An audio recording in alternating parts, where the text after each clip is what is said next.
Magandang araw po ma'am, ito po ma'am yung full setup ng ating sewing machine. Para makita nyo po, ito po ay 12 multiple stitches, heavy duty, foot pedal, metal bobbin case. So, ilalagay nyo lang po dito yan ma'am. At itong ano natin, isasaksak po natin doon sa pinaka-regular outlet natin ma'am. Okay po ma'am, naintindihan natin yun ma'am. Then yung paglalagay natin ng sinulid ma'am, ito po siya, normal na bobbin case po siya. Yung karaniwang ginagamit sa Singer na luma na kulay itim. So ilalagay po natin dito. At isasabit natin dito yan ma'am. Ayan po. Kailangan po maganda po yung pagkasabit natin dyan ma'am. So dito po natin ilalagay yung mga freebies niyang another na accessories. Okay. So ito po siya ma'am. Ipapasok natin dyan. Tutunog po yan once na maayos po yung pagkalagay po natin ma'am. Okay. Ayan po siya. Tapos hayaan nyo lang po yan. Tapos maglalagay po tayo ng sinulid sa itaas. Yung mga normal na sinulid po ma'am, pwede nyo po to itaas itong stick nya, ilalagay nyo po dyan. So ako nilalagay ko yung extra bobbing po nya ma'am, para po makita po ng customer kung paano po siya gamitin ma'am. So isasabit natin sa likod, tsaka dito po siya ma'am. Then dito naman po kailangan po maipit po dito ma'am, kasi yun po yung pinaka normal. Okay, so ayun po yung hook nya ma'am. Tataas nyo lang po siya ma'am, ganyan lang po siya. Then ilalagay natin yan. Tapos isasabit natin dito at dito po. Then ipapasok natin sa butas ng karayom niya po ma'am. Ayan po ma'am, naipasok ko na sa butas ng karayom. So kailangan po natin mailabas yung sinulid natin sa ilalim para kainin niya. So ikutin natin ito. Wag na wag po tayo ikot ng pagganon po ma'am. Bawal po yun ma'am. Dapat ganito po siya ma'am. Ganito lang po. Yan, dahan-dahan. Makikita nyo po magsasama yung dalawang sinulid. So ayan po siya ma'am. Pag nagsama sila, itaas mo to. Pasok mo sa likod, lagay mo po yan at ilalagay natin itong drawer niya po ma'am. Then magsasample po tayo ng mga stitches ng ating sewing machine. Unang-una po ilalagay po natin to sa straight line. Then hanapin natin yung number 2 para mabuo po natin yung straight line ma'am. Okay? Yung number 1 kasi button holder po yan ma'am. Then ayan po siya ma'am. Napakatahimik at napaka-smooth po ng performance ng ating sewing machine. Dito to yung reverse niya po ma'am. Ayan, napakabilis po yan ma'am. Matatapos nyo po yung apuradong gagamitin nyo o tatahiin yung tela po ma'am. So ayan na po siya ma'am. Ipapakita po natin sa inyo yung ginawa niyang stitches. Ma'am, ito po ma'am yung stitches na ginawa niyang diretso po ma'am. Back to back po yan, napakalinis. Then isunod naman po natin ma'am yung zigzagger. Ito lang po ililipat natin itong 0 hanggang 5 po ma'am. So ayan po siya ma'am, nasa zigzagger na po siya ma'am.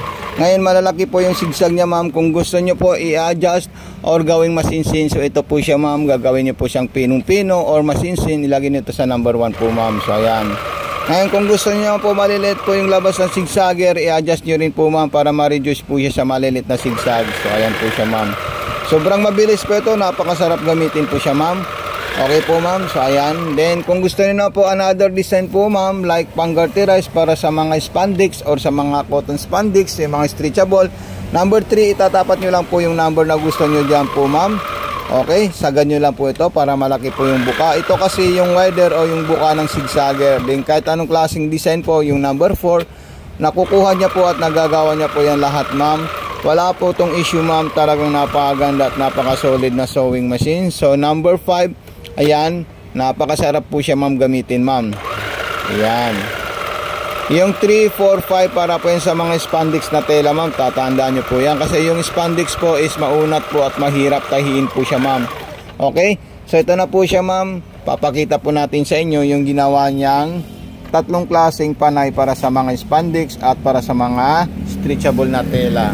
So ito po siya ma'am, para po ito sa malapa ditong dalawa. Ito naman po is para po yan sa makitid po ma'am. Then another naman po ma'am yung pang aging niya na tahi. So meron po siya number 7 po ma'am. So pag pang aging po, ilalagay nyo po na po ito yung number 7, 10, 11, 12 number ano po siya, number 4 lang po dito ma'am. Okay, baka malito po kayo ma'am, tapos hindi nyo po alam kung paano po siya i-operate ma'am. Okay, so ayan po siya ma'am. Ayan yung pang aging po niya at meron din po siyang pang piping ma'am. Okay, tapos isusunod natin yung number 10. Yan, para mag-gets nyo po kung para saan po yung mga stitches na to ma'am. Kasi po importante po yan sa isang unit na may paliwanag po namin sa inyo. Tapos number 11 para sa mga punit or sa mga nagisi na tela. Ayan. Then para sa mga back to original na panahi po ma'am, dito naman po tayo sa number 12. Ayan. Okay? So napakadali lang po siya ma'am matutunan, at pwede nyo po ako ma'am i-PM ma'am pag gusto nyo po ng another tutorial or magpapatulong po kayo about dito sa sewing machine na nagustuhan nyo po ma'am. Then ilagay natin sa 0 para kadinang tahi yung lalabas po dyan ma'am. Ayan, sobrang sarap po siya gamitin ma'am, promise, napakaganda po siya, lalong lalo na sa personal po ma'am. So ito na po siya, tanggalin natin yung tela natin para makita nyo po yung performance ng ating sewing machine. Okay, so ito na po siya ma'am. Yung unang ginawa po natin ma'am is yung pang aging po niya. So ayan po siya yung pang piping, then yung pang para sa mga gisi, double zigzag at saka kadena. Magkaiba po yung kadena at saka yung normal stitches po ma'am. So napaka solid po yan, all in one na po yan ma'am. Hanggang button holder, kung magbo-button holder nga tayo ma'am, ilalagay nyo po natin sa number 1 ma'am. So ayan po siya ma'am. Okay, so dito ilalagay nyo sa number 5. Then meron pong guide dito sa taas, makikita nyo po siya ma'am, atras abanti po yan para buong buo po at saka solid po yung button holder. Ito naman ilagay nyo naman po itong 1, 2, 3, 4 or F2, 1, 2, 3, 4. Ilagay nyo po siya sa pagitan ng F at saka 1. So ayan po siya ma'am. Okay, then iatras natin siya. Ayan, automatic na po yan nare-reverse ma'am. Okay, so ayan. So ayan na po siya ma'am. Then nakabuo po tayo ng pangwalis po natin ma'am.